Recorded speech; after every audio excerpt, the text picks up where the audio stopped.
topic. It seems like a rather easy and simple thing to do. Just pick a topic, write a speech on it, you're good to go.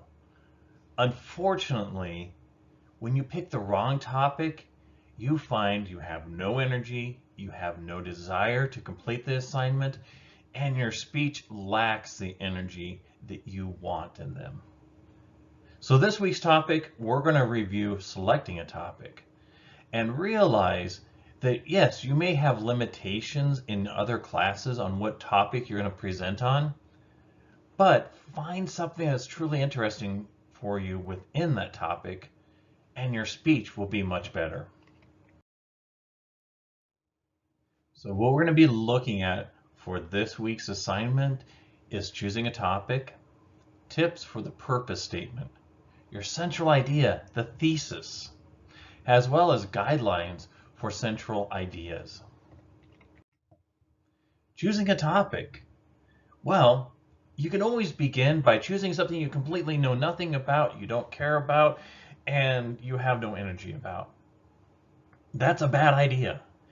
Instead, what we really need to look for is perhaps a topic that you know something about, something that is interesting to you, something that you would like to learn more about. Determine what is your purpose of this topic you're selecting. Now, in this course, it's relatively easy because we have given you exactly what your speech is going to be on. You're going to be either presenting an introduction speech, you're going to be presenting a speech that is informative, one that is persuasive, or a special occasion. However, that is not where you're going to encounter once you leave this class. In your academic setting, most of your speeches are going to focus around informative.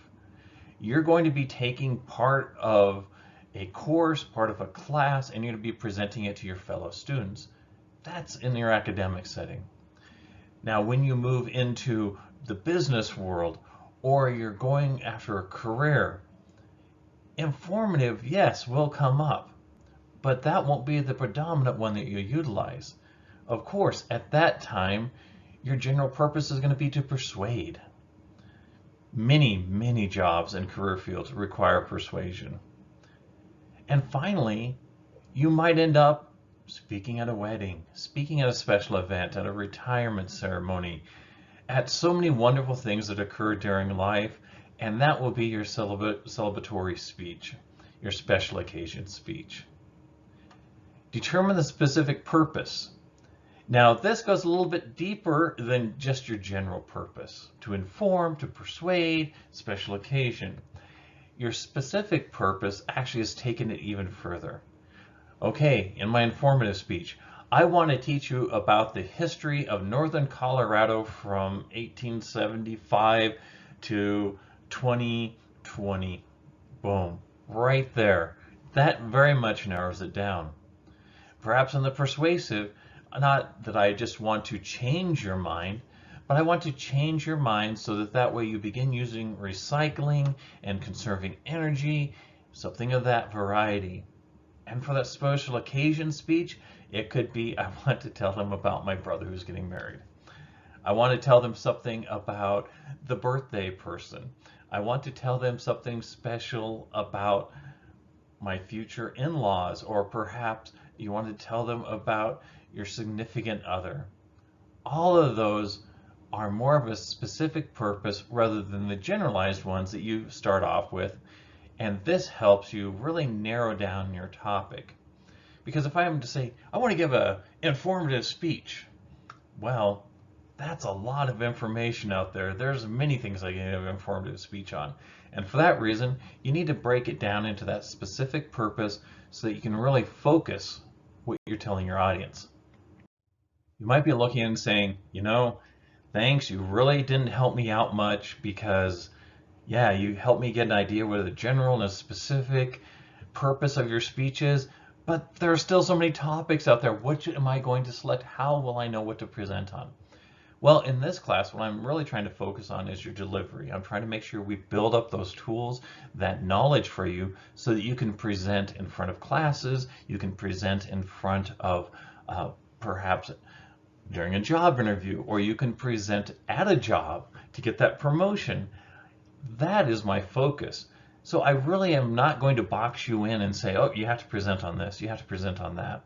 I'm going to give you the general one, but the specific one is going to be up to you. Now, it's going to be real easy to look at it and say, oh, well, I don't know what I want to present on. I really have no clue. I'm going to Google it. And so you dive in and you hit Google and you're looking and you're getting list after list after list of everything from talking about training dogs to having the best garden in the neighborhood. And they all are really nice ideas, but none of them are your passion. And because of that, you're going to struggle putting that speech together. So let's step beyond just that internet search and let's look at some other ways that you can come up with a topic. The first is focus on your audience. You want to connect with your audience. You want your audience to be receptive of your message. And one of the easiest ways is, of course, what? Find a topic that they're interested in. In an academic setting, in this class, if you go out and you talk about best study guides, the importance of sleep for students, you focus on the student, well, you're probably giving yourself some good information. Additionally, your audience is going to be like, yeah, I want to get that A. I really want to excel in my college career.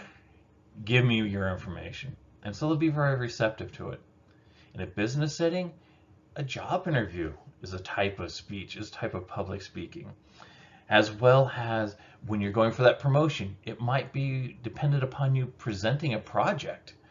So you will definitely find it in your academic and your professional career. You'll also find it in the community at areas like the Chamber of Commerce.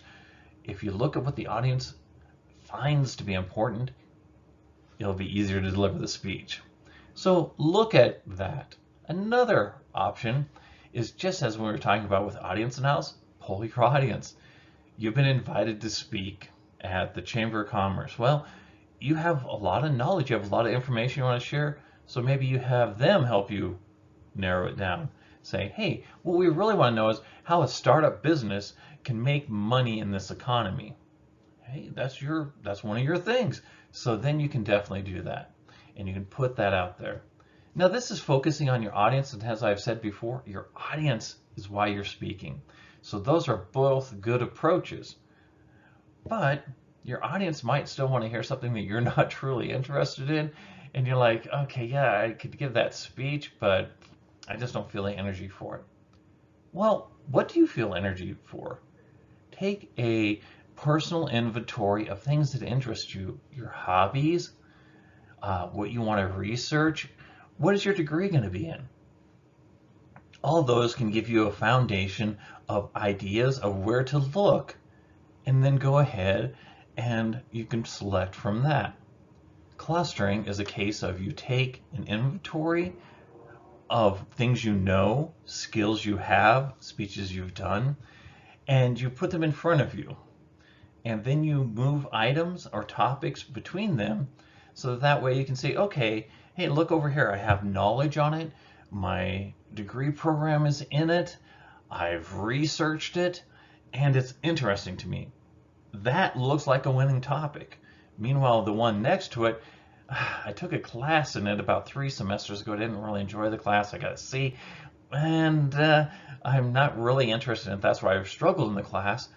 So that one you can see is much further down. So when you cluster, what you're trying to do is find out where the interest, the information, knowledge, experience, etc. lies, and you can then select topics based on that. And the final one is the internet search. I don't recommend this ever to be the starting point because I've seen so many students that start off with an internet search. It can lead to plagiarism because sometimes those internet searches lead you to a speech, and rather than stress about it, you think, oh, I'll just pull the whole thing out and just do that. Well, then it gets caught by the college's plagiarism screen, and it's a whole bunch of trouble you don't want. So be careful about internet searches that lead you to entire speeches. Don't plagiarize it. Bad idea.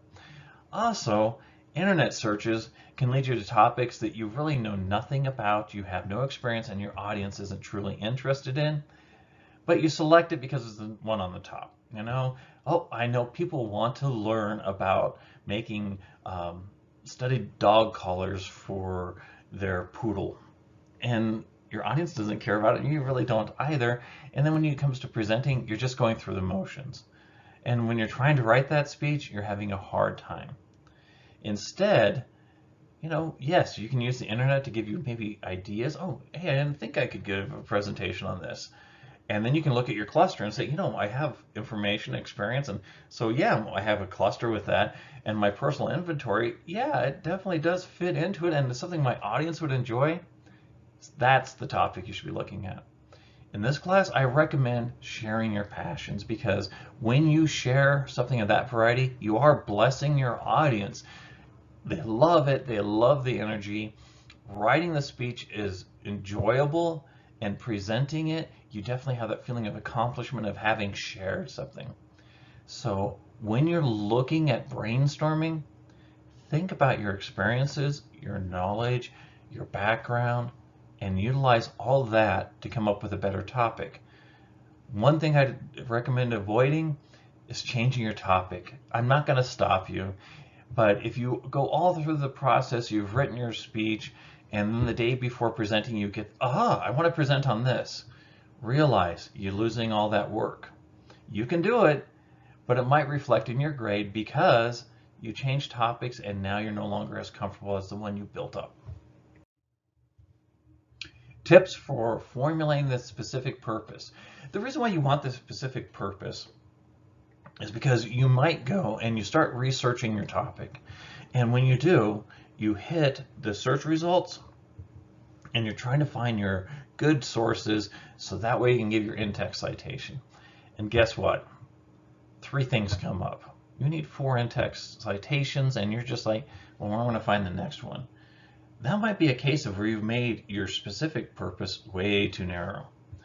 And for that reason, you really need to find a good specific purpose that gives you a lot of information, not too much information, and addresses your audience. To do this, write a full phrase, not a fragment. Write a full infinitive phrases. So you don't want fragments. Dog, cat, pets. Well, what is that topic? Maybe you could have a topic that is unique pets that people own. Boom, that's not fragmented, it's full. You can absolutely embrace that. Express your purpose as a statement, not a question. Teach you about dogs? No, because then you're not really making a strong purpose. You're not really narrowing it down. So you need to go ahead and come out with, I want to teach you about training your dog to behave and not bark. Or something of that variety, where you're actually making a full statement, you're kind of narrowing it down, and you can avoid it kind of being confusing for you. And when you have it as a question, then your audience is looking for an answer. Instead, you want to give them the information. Avoid figurative language in your purpose statement. In other words, you don't want kindas, sortas, a roundabout. You want to make sure that it is absolutely a strong purpose statement where you're saying, today I am going to teach you about public speaking and overcoming your fears. Boom. Your audience knows exactly what you're doing. You've narrowed it down. You can give that speech. Instead of, today I'm going to teach you about public speaking, and maybe we'll kind of do an overview of fear. As you can see, that's going to be a difficult speech to give because you're kind of questioning what you're doing and not really asserting yourself. Limit your purpose statement to one distinct idea. Now, I know in the last one I just gave, you're like, well, there's 2 purposes, public speaking and fear.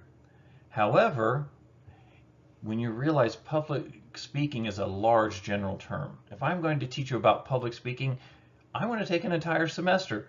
As a matter of fact, I am taking an entire semester to teach you about public speaking. And what we've done is it's broken down into chapters, and each chapter has more of a specific purpose.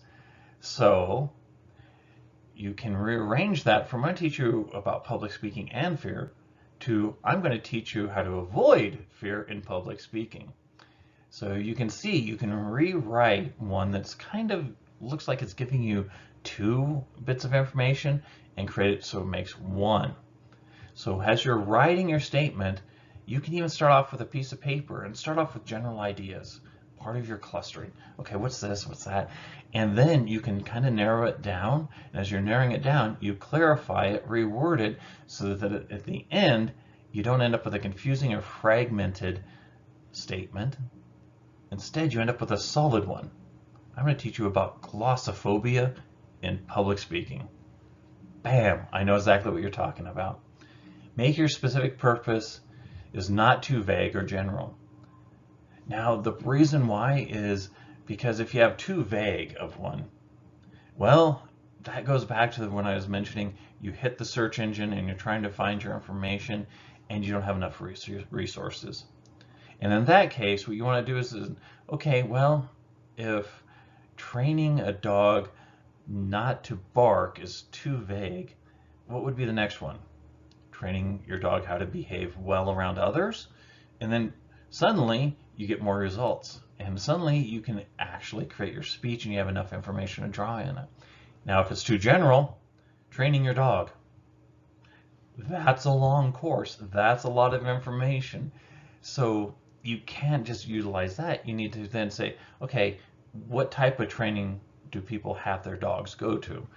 Behaving well around others, perhaps becoming a guard dog, perhaps it's a case of catching frisbees.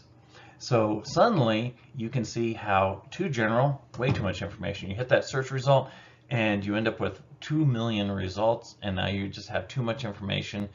And when you try to throw that all into your speech, you don't really go into depth on anything. It's all really shallow and it doesn't connect to your audience. So by making it more specific, you can then really go in depth on a topic and share it. Now, there are questions to ask about your specific purpose. Once after you've come up with one, look at it to make sure it doesn't meet the assignment goals. In this course, you have a lot of options. I only want you to keep it in an informative one, a persuasive one, a special occasion one. So that's easy to determine. The other qualifier that I do have is it's respectful to your audience, that it does not include bias or prejudice or create anger, because those are horrible speeches to give and they don't connect well with your audience, and that's something I don't want you to be practicing in here. So instead, what I want you to look at is it informative? Well, absolutely, then it is. You can present it. Is it persuasive? Now, in other academic settings, you have to look at more detail, because if you're in a history class, well, you better be giving an informative speech that focused on the chapter you're in or a chapter your professor wants you to cover. You know, you don't want to be in the history class and give a sociology instead speech, because it won't meet the assignment goals. Always check the rubric. In this case, a lot of our rubric focuses, of course, on the presentation and your body language and connecting with your audience. But in other classes, check the rubric that your professor will be grading from, and that will tell you what to focus on. Can it be done on time? All right, that also is important. Realize if you have 6 weeks to prepare, you can do it pretty much any topic. Just take the time. If you only have a week to 10 days to prepare, you may not be able to do a whole research or a study on a group of people for your psychology class to write the paper, because the research alone will take 8 months. So focus on your rubric. You know, does it meet the goals of the assignment? Can you do it on time to get that best grade possible? Next, with your topic, realize it has to be relevant to the audience. You're not up there just speaking for you, you're speaking to them and you're speaking with them, so that way your audience is always a focus. Now, when you're selecting a topic, you can easily pick something too trivial, something that to you might be very important. You know, it might be very important for you to answer the question, who let the dogs out? However, your audience may not know that song, they may not care about that song, they may despise that song. it was a bit of pop culture many years ago. So you may not really be able to connect with the audience. It might be too trivial. You might also find this with hobbies that are really obscure that, yes, to you it's very important. You know, the original Star Trek. Oh, that is so important. Everyone will love this speech because it's so social. It happened 50 years ago. Your audience may not connect with it. Next, when you do your audience analysis, that's going to tell you somewhat of what your audience knows. It is easy, if you're a nerd or a geek like myself, to get up and start talking and your audience just kind of glazes over because you're really talking too technical. You're using terms they're not used to using and they haven't had them defined. You can find this in the sciences area. You can find this as well in computer and tech industry as well, where someone will come out and they'll start just telling you about how many gigabytes and what is required for RAM on this product and what the display quality, and it's all just flying over your head. It's like you walk into Best Buy and you walk back and you just want to find a TV that looks good, and he's talking about the pixel count per square inch, and this doesn't make sense to you because it's too technical. Now for him, for his job, that's important. Maybe for her, this is really something she digs and she's going to do a lot of research into it, but your audience hasn't done that research. They don't know that technical aspect of it. So watch for that. Make sure that's not too technical for your audience. If not, you're going to have to really look at your audience and work something in order for them to connect with your speech. A thesis statement or essential idea. Now, all of you people that have come to here from English class, you know this. As a matter of fact, you should know this. Your thesis statement focuses your ideas into one or two sentences that really states what you're up there speaking about. It should present the topic of your paper and also make a comment about your position. All right, today I want to talk about the Poudre River and about how it's eroding and needs to be saved. It's going to be a persuasive speech. You've gotten it from that. You've gotten that, oh, I'm going to be talking about the Poudre River, and my stance is that it is eroding and is damaging the river. Oh, just one or two sentences, quick and easy. Don't overthink it. Just go ahead and make it, because that's going to be your guiding light. You're going to give that to your audience in your introduction. And you're going to bring it up at some point in your conclusion, because in between, you're going to be supporting your position and your relation to the topic. Now, guidelines for a central idea: express it in a full sentence, not fragmented. Don't end up making it 5 or 6 sentences long. No, just express it in a full sentence, 1, maybe 2, but make sure it really does relate those 2 items of what it is and your position. It should not be a question. You can't have your thesis statement be a question because your audience isn't going to answer it for you. So you need to make it so that it's a statement. Avoid figurative language. Once again, figurative language is very damaging. It kind of draws the energy out where your audience isn't really grasping what you're saying. And don't be vague or overly general on your topic. Make sure it really does focus in so your audience knows exactly what you're saying. So what we talked about in the last 20 minutes, sorry about that, is how you choose a topic, the tips for your statement, your central idea, your thesis, and finally, guidelines for creating that central idea.